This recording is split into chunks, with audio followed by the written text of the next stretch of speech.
এমনভাবে গরুর মাংস রান্না করে খেয়েছেন কখনো? তা না হলে আপনি জীবনে অনেক কিছু মিস করে গেছেন। আমি 100%। হ্যালো গাইস, আসসালামু আলাইকুম। সবাই কেমন আছেন? আমি একজন রেস্টুরেন্টের বাবুর্চি হিসেবে আপনাদেরকে বলছি, আমি পারফেক্ট মশলাটা আপনাদেরকে দেখাচ্ছি। শুরু থেকে শেষ পর্যন্ত ভিডিওটিতে থাকবেন, লাইক কমেন্ট শেয়ার করবেন। শুরুতে আমি কিছু মশলা নিয়েছি, এগুলি কম বেশি সবাই জানেন, শুধু সম্ভবত কালো জিরা, কিশমিশ আর হইলে রাঁধুনিটা হয়তো অনেকেই চিনেন না।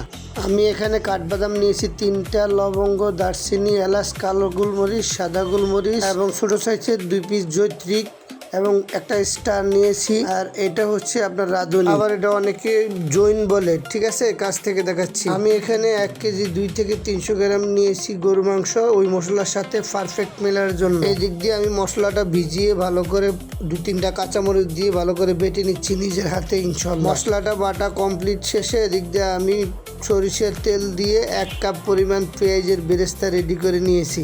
চলুন এবার গরু গোশটা মেরিনেট করি কিভাবে, সম্পূর্ণ প্রসেসটা খেয়াল করবেন। এখানেই কিন্তু আপনার রান্নার মূল টেকনিক থাকবে। আমি দিয়ে দিলাম পেঁয়াজের কুচি, এখানে পরিমাণ মতো আদা রসুন বাটা নিয়ে নিলাম, দিলাম একটু টক দই পরিমাণ মতো, সামান্য করে একটু টক দই দিয়ে দিলাম, পেঁয়াজের বেরেস্তা দিয়ে দিলাম পরিমাণ মতো, কিছুটা পেঁয়াজের বেরেস্তা রেখে দিলাম, পরে কাজে লাগাবো। 2 পিস তেজপাতা এবং বাটা মশলা যেটা রেডি করছি সেটা দিয়ে দিলাম এবং বেরেস্তা শেষে যে সরিষার তেলটা ছিল সেটা দিলাম, লবণ দিলাম পরিমাণ মতো, একটু পেঁয়াজ বাটা দিয়ে দিলাম, 2 চামচ পরিমাণ সয়া সস দিয়ে দিলাম হলুদের গুঁড়া 1 চামচ, মরিচের গুঁড়া 3 চামচ, পরিমাণ মতো দিবেন, যে যার যার মতো ঝাল খাবেন সেভাবে দিবেন।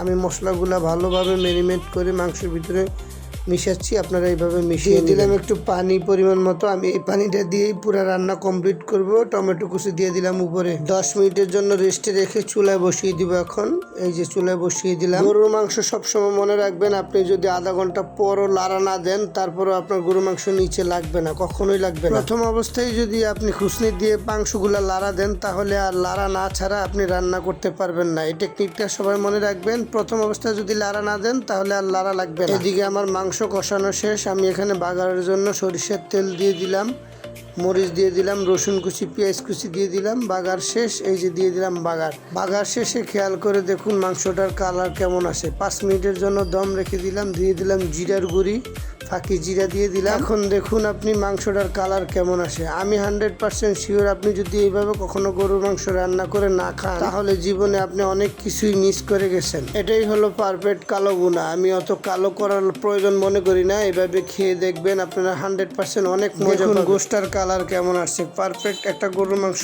এইভাবে খেয়ে দেখবেন, অনেক মজা পাবেন। তারপরেও যদি আপনাদের কোনো কিছু বুঝতে অসুবিধা হয় আমাকে কমেন্টে জানাবেন। ভিডিওটি আপনার ভালো লাগলে একটা লাইক, একটা কমেন্ট, একটা শেয়ার করে আপনার টাইমলাইনে রেখে দিতে পারেন, পরবর্তীতে আপনার কাজে লাগবে।